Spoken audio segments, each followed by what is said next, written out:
Welcome back everyone, my name is Kale and we're now on episode 7 of my Captaining Guide series. Remember to check out the playlist for the full guide to make sure you haven't missed anything, and please leave a like and subscribe to support my channel. With that being said, let's get started. Today's episode will be all about scrims. What are they and what do you play in them? Scrim etiquette, how to schedule scrims, how to find the best scrim partners for your team, and the frequency you should be practicing. Scrim is short for scrimmage and is a term used in team sports to describe practice against another team. It is meant to simulate tournament conditions for the most accurate assessment of a team's performance. For Splatoon, a scrim is usually up to 9 games and can be more depending on availability and the potential for replays. A replay is usually asked for when the game is too quick and the other team isn't able to put up a proper fight, such as a one-push knockout in clams or zones, or a rainmaker moment where people lose track of the objective. Scrims can take up to 2 hours, so just like in a tourney setting, make sure to get plenty of food and water. The timeline for conducting a scrim goes like this: deciding what you want to practice, finding a scrim, communicating beforehand about your map list if any, checking in or canceling, discussing subs, specs, and/or streams, playing 9 or so games and potential replays, and lastly, saying GG's and communicating after the scrim. What you play for the scrim is entirely up to you and your scrim partner. There are 3 ways to decide what to play. The first is to follow a predetermined map list from a tournament. Typically, a week before a tournament begins, the map pool for a tournament will be revealed in their map list channel, followed by what will be played in groups and brackets. You can choose to play through all of the group stages or some of bracket to practice for this specific tourney, or if you just happen to like the map list. The second is to do counterpicks, or alternating picks from a map pool. To learn more about what counterpicking is, I've linked the video from Lowink above explaining them. For alternating picks, the host chooses the first map mode, and from there the teams alternate regardless of the usual counterpick rules. The third is where you customize it to your team's needs. Scrims are great for practicing specific map modes that your team struggles with, so you may want to create your own map list which can include all the modes or even just 1 or 2. This is a great option if, for example, your team struggles with clam blitz and your opponent struggles with zones. In a scrim, you can help each other improve by only playing those 2 modes. So how do you find a scrim? In almost every tournament Discord server, there's a channel dedicated to scrims with the option of opting in for pings when people are searching for one. I've linked the servers I like using in the description. The pings can get annoying pretty fast, and a lot of times it'll be teams out of the div range or time slot that you're looking for, so I suggest not opting in for them, but if you want to snipe a team fast, then good luck. There are tons of teams out there, but to make sure you get a quality scrim, you'll need to do a bit of digging. A good scrim is one that is either equal in skill or challenging to the point where you can hold your own but not necessarily win most of the time. The best games to learn from are ones where you lose, but are not so decisive that you are unable to learn anything from them. If you don't know what a div is, please watch Squidskull's video explaining it above. If you have never played in a tournament before, you'll want to find a scrim against a team that has. Start from the lowest divs 10 and 11, and work your way up. When a team is looking for a scrim with a range of div 8 to 11, you can tell right away that this team is inexperienced. Searching for a scrim with a div gap greater than 2 is a red flag. Often, many teams will overestimate their div if they weren't in a previous Ludi season, so this is how you check. In the tournament server, the person searching for the scrim will usually have their team name in their nickname. Open the Ludi Divisions sheet that I've linked in the description and search for their team name. You can use Ctrl F on PC to make the search faster. If you find their team and their div is what you're looking for, you're good to go. But if you can't find them, open the tournament's Battlefy to see if they participated and how well they placed. As a new team, a team that reaches bronze bracket is a good start to try a scrim with.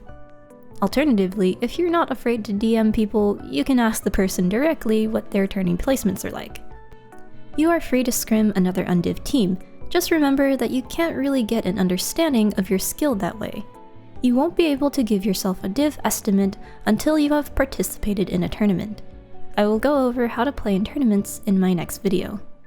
The best Scrim partners are found in tournaments, and you should reach out to the teams you enjoyed playing against to see if becoming Scrim partners could be an option.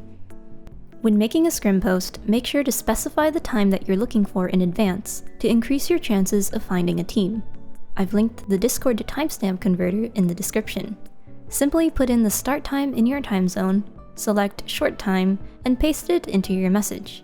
If you want, you can also include the relative time or long date if you're trying to schedule in advance. Keep in mind that the further you schedule out, the higher chance of a cancellation. Once you've found teams to play against, be prepared to have your DMs and server list suddenly very messy. Do your best to keep track of everyone and the methods of contact for each team.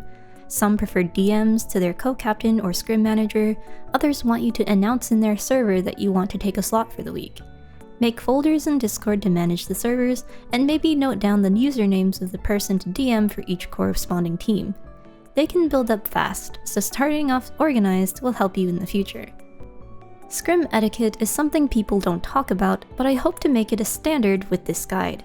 How you interact with your Scrim partners reflects on your reputation, so you should put effort into being nice. I emphasize saving yourself and others time a lot, and when it comes to scheduling, this is extremely important. You don't want to be known as the team that flakes or is never available so people stop wanting to scrim you. Here are some ways to prevent your team from being frustrating to communicate with. Way before the scrim begins, in the scheduling period, communication here is the most agonizing because of the wait times. It's a lot more stressful than it appears having to wait for your own teammates and your opponent to confirm with you about their availabilities. What I see a lot of teams do is when we send a request to scrim, they won't send a response back until all their members have confirmed. Now, the problem with this is, sometimes it takes up to 2 days for people to get their schedules in order, and instead of just letting us know that they're still waiting on their teammates, they say nothing at all. Please, please, please at least confirm that you've read the message and be honest about whether you are still unsure or if you don't want us to wait for you. There are other teams to reach out to, and it's first come, first serve. But for a good team, we're willing to wait for the confirmation before finding someone else. Before the scrim begins, clarify your chosen map list if you have one so that the other team knows what they're getting into. 10 to 15 minutes before the planned time, check in with the other team to see if everyone is ready. If your team has more than 4 in your roster and you plan to swap out members, offer to host to make things easier. If a teammate is missing, inform your opponent of the sub. This is also a good time to inform them of your spectator if you plan to have a coach or another teammate watching. And just in case, if you plan to stream, ask if they are okay with that. The communication before the scrim is out of respect so that there are no surprises for the other team. Things happen, and if you are suddenly in a position to find an emergency sub but aren't able to once it's past 15 minutes of the planned starting time, just cancel. Simulating a tourney setting, most rule sets give you 10 minutes to start the match before forfeiting a game and 20 minutes to forfeit a set. Both teams should take the scrim just as seriously as a tourney set, and if anything, you should be prepared at least 30 minutes before the scrim to warm up. Making a team wait for you for more than that gets problematic because you have to remember that there are 8 people in the lobby, and some people have a tight window for times they can play. It's better to call off the scrim, especially if you know you're not able to in advance, rather than waiting to cancel last minute. At least canceling early on will give the other team a chance to make a new plan. Speaking of subs, please, I beg of you to make sure you at least know your sub and that they have the same skills as your team. Don't be like the team that shall not be named who brought Zenith, a top-level player, into a scrim for Div 7. That was the worst few games my team has ever experienced, and we're still very salty they dipped the moment we called in Jackpot Madness to sub in for us in retaliation. When the scrim is over, compliment your opponent. If they had a really good player, had a cool composition, or were fun to play against, let them know. It'll make the other team feel good, and the interaction will help you remember them better too. Don't give any unsolicited advice if they don't ask you for tips, and wish them luck in the upcoming tourney if you know they are playing in it. Here is the guide I made my scrim manager Jam to help him communicate with our scrim partners. It's definitely worth reading over. When communicating with other teams, don't ghost them or leave them on red. compliment your opponent, and be nice because you'll likely cross paths again in a tourney, and having a friendly rivalry is good. This is optional and more for people that maybe have OCD, but keeping track of your games from scrims and tourneys is a great way to recognize teams and already have an idea of how they will play when bumping into them again in a tourney. Think of it as having some recon on a team to help you prepare and anticipate your opponent's comp and playstyle in the future. For me, I've created a spreadsheet that documents everyone's names, weapons, KDs, and side notes about the game, such as what we learned, what plans worked, or what could have been done differently. Now that you know how scrims work, just how often should you be doing them? This will vary from team to team, so just experiment to see how many you guys can handle. .Q says, I would say scrim a couple days a week, more or less. You don't need to hard scrim 24/7 every single day, though when you do scrim, you should play with a purpose. Think about what you want to focus on, individually or as a team, then work on it. You also shouldn't give up all hope when a scrim doesn't go as well as expected. It takes time for synergy and coordination to improve, and people will also have off days. It's demotivating when you lose in a tournament, but that loss also opens up opportunities for your team to VOD review. VOD reviewing seems like a chore, but it honestly does help.